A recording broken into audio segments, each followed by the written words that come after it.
আসসালামু আলাইকুম শিক্ষার্থীরা, আশা করি সকলেই ভালো আছো। আজকে আমি তোমাদেরকে চতুর্থ শ্রেণীর বাংলা বইয়ের দ্বিতীয় পাঠ মানে পৃষ্ঠা 6-এর পালকির গান কবিতাটি পড়ে শোনাবো এবং এর অনুশীলনের সকল প্রশ্নের উত্তর সমাধান করে দেখাবো। তাহলে চলো দেরি না করে পড়ায় চলে যাওয়া যাক। প্রথমে কবিতাটা পড়ছি। কবিতার নাম পালকির গান, লিখেছেন সত্যেন্দ্রনাথ দত্ত। পালকি চলে গগনতলে আগুন জ্বলে, স্তব্ধ গায়ে আদুল গায়ে, যাচ্ছে কারা রৌদ্রে সারা, ময়রা মুদি চক্ষু মুদি, পাটায় বসে ঢুলছে কষে, দুধের ছাঁচি শুষছে মাছি, উঠছে কতক ভনভনিয়ে, আসছে কারা হনহনিয়ে, হাটের শেষে রক্ষ বেশে, ঠিক দুপুরে ধাই হাটুরে, কুকুরগুলো শুকছে ধুলো, ধুকছে কেহ ক্লান্ত দেহ, গঙ্গা ফড়িং লাফিয়ে চলে, বাঁধের দিকে সূর্য ঢলে, পালকি চলে রে অঙ্গ ঢলে রে, আর দেরি কত, আরো কত দূর। অংশ বিশেষ মানে এই কবিতাটা আরো অনেক বড়। এটা একটা বড় কবিতার কিছু অংশ তোমাদের এখানে এই বইতে দেওয়া হয়েছে। তোমরা ক্লাস 4-এ 8 লাইন মুখস্থ করলেই হবে, বাকিটা তোমরা পড়ে নিও। কবিতাটা অনেক সুন্দর, মজাদার। 8 লাইন মুখস্থ করে লিখবে। এবার অনুশীলনীতে যাক। অনুশীলনী 1, জেনে নি। পালকির বেহারারা পালকি কাঁধে নিয়ে এক জায়গা থেকে অন্য জায়গায় যান। চলার পথে পা মেলাতে তারা তালে তালে গান গাইছেন। এই গানের কথায় গ্রাম বাংলার চলমান জীবনের ছবি ফুটে উঠেছে। এই জেনে নি 1 নম্বরে কবিতা সম্পর্কে তোমাকে কিছু লাইন ধারণা দিয়ে দিয়েছে। এই কবিতার দ্বারা আমরা কি বুঝতে পারতেছি, এখানে এই জেনে নি কথাটার ভিতরে যে কথাগুলো আছে সেটাই বুঝাইছে। 2, শব্দগুলো পাঠ থেকে খুঁজে বের করি, অর্থ বলি। এই শব্দের অর্থগুলো বলতে বলেছে। শব্দগুলো আছে গগন, আদুল, পাটা, ভনভনিয়ে, কষে, হাঁটুরে, ধুকছে, অঙ্গ, স্তব্ধ, ধায়, শুষছে। তোমরা শব্দের অর্থগুলো বইয়ের পিছনেই পেয়ে যাবে। আমি তোমাদের সুবিধার জন্য লিখে দেখাচ্ছি। এই যে দেখো 2 নং প্রশ্নের উত্তর, আমি শব্দার্থগুলো এখানে লিখে দিয়েছি।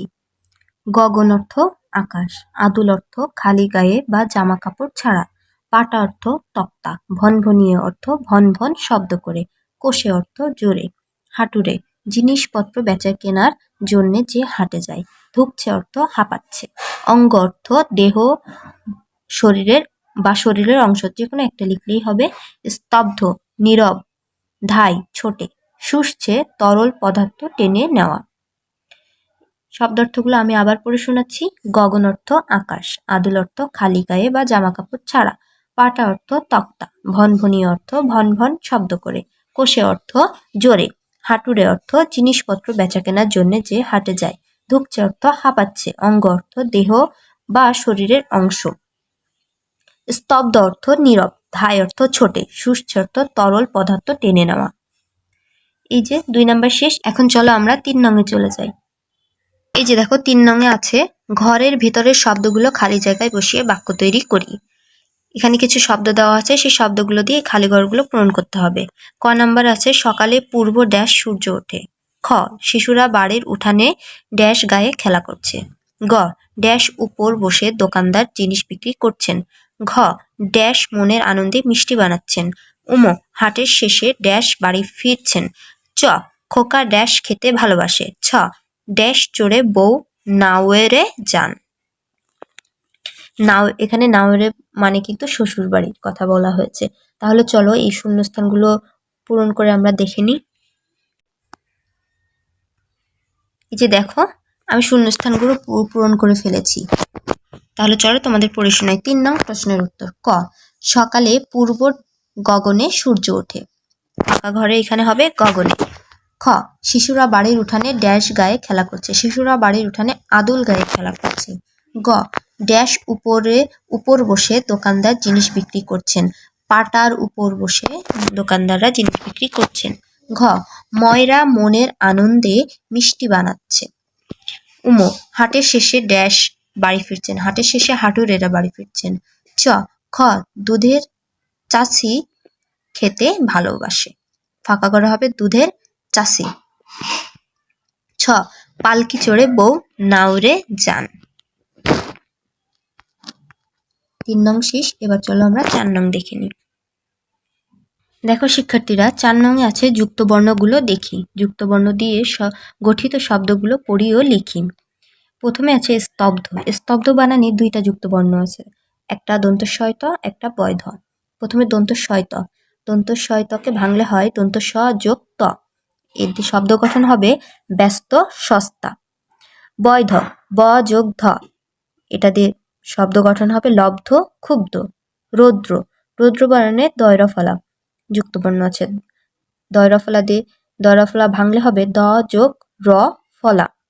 নিদ্রা ভদ্র। ক্লান্ত। ক্লান্ত বানানে 2টা যুক্ত বর্ণ আছে, কয়ল আর একটা আছে দন্ত নয়ত। কয়ল, ক যোগ ল প্লাস ক্লেশ। দন্ত নয়ত, দন্ত ন যোগ ত শান্ত পান্তা। তোমরা এগুলো পড়ে সুন্দর মতো লিখ। এবার পৃষ্ঠা নাম্বার 8-এ 5 নংয়ে আছে নিচের শব্দগুলো দেখি, এই ধরনের আরো কয়েকটি শব্দ লিখি। এখানে শনশন, হনহন, পিল পিল মানে একই কথা 2বার করে উচ্চারণ করে যে শব্দগুলো তৈরি হয় এরকম শব্দ লিখতে বলছে। তোমরা এখানে কি লিখতে পারো চলো তাহলে দেখে নিই। দেখো এখানে আমি 5 নংয়ের উত্তরগুলো লিখে নিয়েছি। বইয়ে ছিল শনশন, হনহন, পিলপিল। ঘ নাম্বারে আমি লিখেছি ভন ভন, উম নাম্বারে ঝমঝম, চ নাম্বারে খক খক। তোমরা চাইলে অন্য শব্দ লিখতে পারো, যেমন চমচম। আরো অনেক ধরনের শব্দ আছে যেগুলো 2বার বলতে হয়। তাহলে এবার চলো 6 নাম্বারের প্রশ্নের উত্তরে চলে যাই। দেখো 6 নাম্বারে আছে প্রশ্নগুলোর উত্তর বলি ও লিখি। ক দুপুরের রোদে পালকির বেহারাদের কি অবস্থা হয়েছে। খ পাটায় বসে ময়রা কি করছেন। গ হাঁটুরে কোথায় যাচ্ছেন। ঘ কুকুরগুলো ধুঁকছে কেন। চলো আমরা উত্তরগুলো দেখে নিই।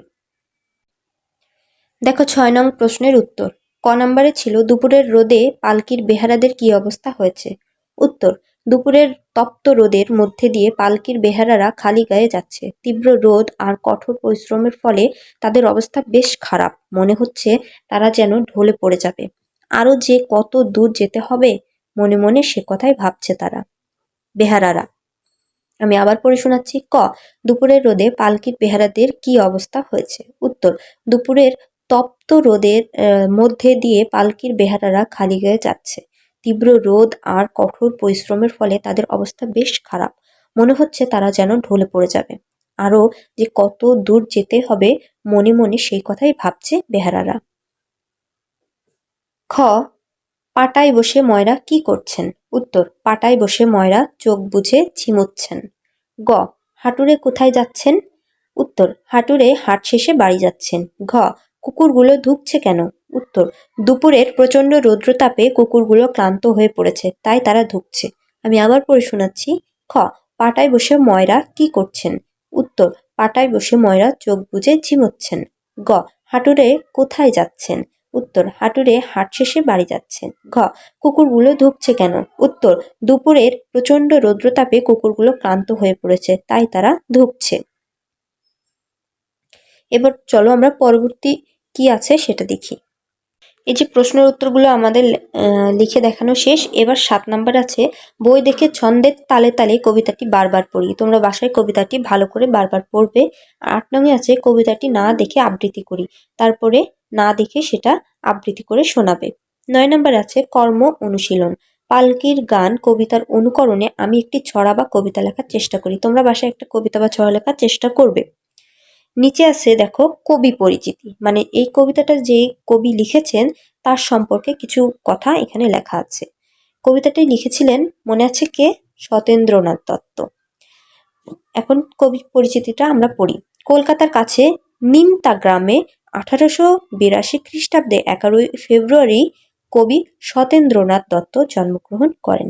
তার কবিতায় ছন্দের দোলা ও শব্দের ঝংকার খুব ভালো লাগে। তাকে ছন্দের জাদুকর বলা হয়। তাহলে সতেন্দ্রনাথ দত্তকে কি বলা হয়? ছন্দের জাদুকর। তার বিখ্যাত গ্রন্থগুলোর মধ্যে কুহু ও কেকা, অভ্র আবির, হসন্তিকা উল্লেখযোগ্য। পালকির গান কবিতাটি কুহু ও কেকা কাব্যগ্রন্থ থেকে নেওয়া হয়েছে। মাত্র 40 বছর বয়সে 1922 সালে খ্রিস্টাব্দের 25শে জুন কবি মৃত্যুবরণ করেন। এই তো এখানেই শেষ হয়ে গেল পালকির গান কবিতার সকল অনুশীলনের সমাধান। তাহলে তোমরা এই প্রশ্নের উত্তরগুলো, শব্দার্থ, শূন্যস্থান এবং যুক্তবর্ণগুলো ভালো করে পড়ে অবশ্যই মুখস্থ করে ফেলবে। আজকে এই পর্যন্তই শিক্ষার্থীরা। পরবর্তী ক্লাস পাওয়ার জন্য অবশ্যই চ্যানেলটা সাবস্ক্রাইব করে রাখবে। আর কোন সাবজেক্টে পড়া তোমরা আগে চাচ্ছ সেটা তোমরা আমাকে কমেন্ট করে জানাতে পারো। আর আমার ভিডিও যদি তোমাদের ভালো লাগে, উপকার হয়, তাহলে অবশ্যই ভিডিওতে লাইক, কমেন্ট ও শেয়ার করবে। ধন্যবাদ সকলকে।